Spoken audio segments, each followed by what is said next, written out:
샬롬, 복된 하루입니다. 우리는 하루하루 그 감정의 파도 속에서 살아갑니다. 시간의 여유가 없는데 뜻대로 되지 않을 때, 또 누군가가 내 자존심을 상하게 하는 말을 할 때 마음의 파도가 술렁입니다. 미움과 또는 시기와 질투가 가득한 어둠을 묵상하는 것이 아닌 사랑이신 분, 또 빛이 되신 하나님께 온전히 맡기고 나를 가장 잘 아시는 분이 이 모든 것을 다스릴 수 있도록 내어드리는 우리의 삶이 되길 소망합니다.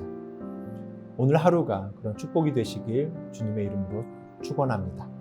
오늘의 말씀을 함께 읽겠습니다. 오늘의 말씀은 여자와 짐승의 비밀, 요한계시록 17장 9절에서 18절까지입니다. 여기에 지혜를 가진 마음이 필요하다. 머리 일곱은 그 여자가 타고 앉은 일곱 산이요 또한 일곱 왕이다.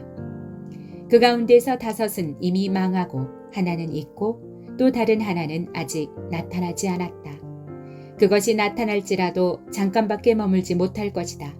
또 전에 있다가 지금은 없는 그 짐승은 여덟 번째인데 그것은 그 일곱 가운데 속한 것으로서 마침내 멸망하여 버릴 자다. 내가 본 열 뿔은 열 왕이다. 그들은 아직 나라를 차지하지 못하였지만 그 짐승과 함께 한동안 왕권을 차지할 것이다. 그들은 한마음이 되어서 그들의 능력과 권세를 그 짐승에게 내줄 것이다. 그들이 어린 양에게 싸움을 걸 터인데 어린 양이 그들을 이길 것이다. 그것은 어린 양이 만주의 주요 만왕의 왕이기 때문이며 어린 양과 함께 있는 사람들이 부르심을 받고 택하심을 받은 신실한 사람들이기 때문이다. 천사가 또 나에게 말하였습니다. 내가 본 물, 곧 그 창녀가 앉아있는 물은 백성들과 무리들과 민족들과 언어들이다.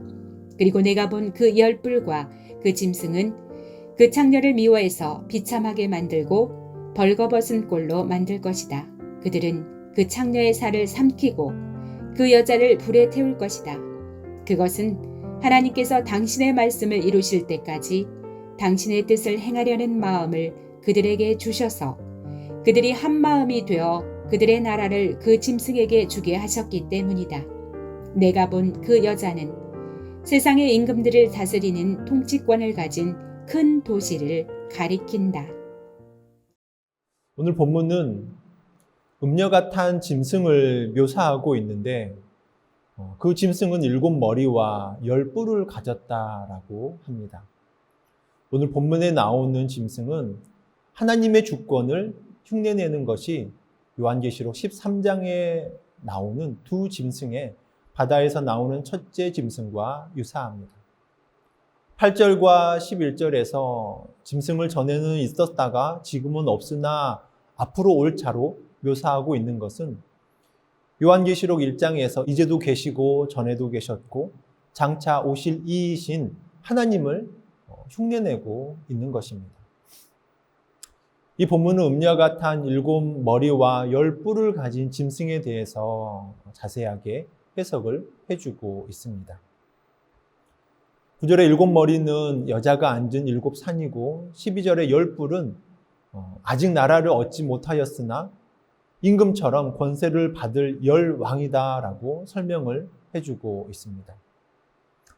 어떤 학자들은 로마가 일곱 산 위에 세워진 도시이기 때문에 로마의 역사 속에서 일곱 왕을 누구인가에 관심을 둡니다. 그러나 이 짐승은 특정한 나라를 의미하는 것이 아니라 하나님을 대적하는 악한 세력을 총칭하는 것이다 라고 생각하는 것이 옳을 것 같습니다.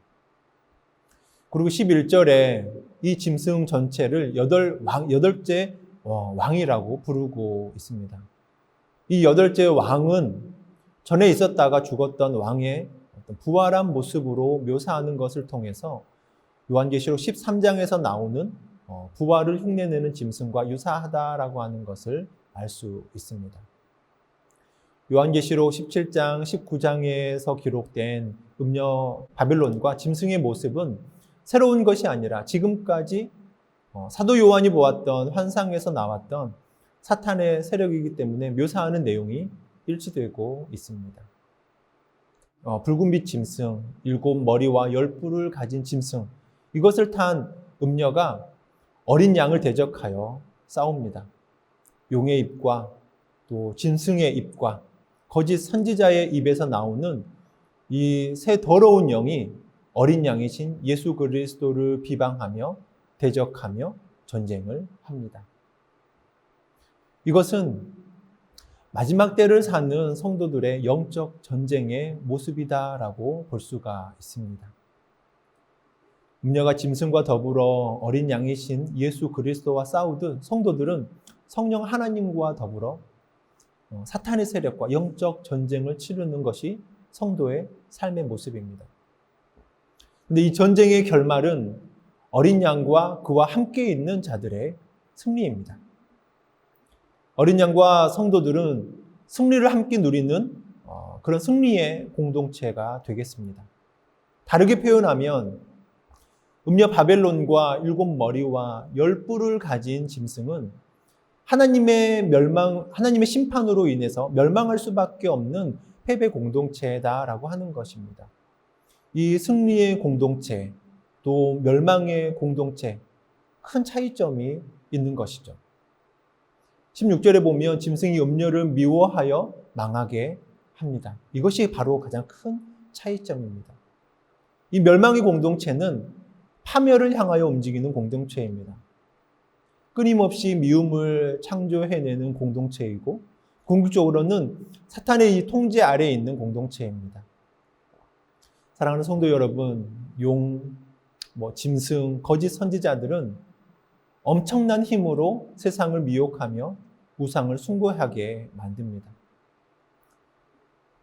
우상이 주는 축복이 달콤한 것 같지만 결국은 사람의 영혼을 파괴하는 진노의 포도주다라고 하는 사실을 우리는 기억해야 합니다. 우리가 기억해야 할 것은 우리의 삶이 예수 그리스도로 말미암아 영적 전쟁을 치르고 있다라고 하는 사실입니다. 사탄이 예수 그리스도를 대적하듯 그의 백성인 성도들은 대적합니다. 그러나 하늘의 전쟁의 승리는 이미 선포되고 있습니다. 하나님의 백성을 사탄이 이길 수 없습니다. 이제 우리가 해야 할 일은 악의 세력에게 미혹당하지 않기 위하여서 예수 그리스도를 더욱더 붙잡는 것입니다. 예수 그리스도의 능력으로 사탄의 미혹을 이겨내며 승리의 삶을 이 땅에서 맛보는 것이 성화의 삶입니다. 오늘 하루도 우리의 능력으로 또 사탄과 영적 전쟁을 치르는 것이 아니라 오직 예수 그리스도 안에서 하나님의 은혜를 경험하며 그리스도의 지혜로 사탄과 싸워 승리하는 기쁨을 누리는 귀한 성도님들이 되시길 주님의 이름으로 축원합니다. 함께 기도하겠습니다. 사랑의 하나님, 이 땅을 살아가면서 날마다 영적 전쟁 가운데 살아갑니다. 믿음을 지켜내기 위해서 하나님께서 허락하여 주신 귀한 사명을 온전히 감당하기 위하여 많은 유혹을 물리치고 또 때로는 결단하면서 나아갑니다. 우리의 마음을 더욱더 굳세게 하여 주시옵소서. 최후 승리를 맛보며 또한 바라보며 또 기대하며 살아갈 수 있는 우리의 모습이 되게 하여 주시옵소서. 예수님의 이름으로 기도합니다. 아멘.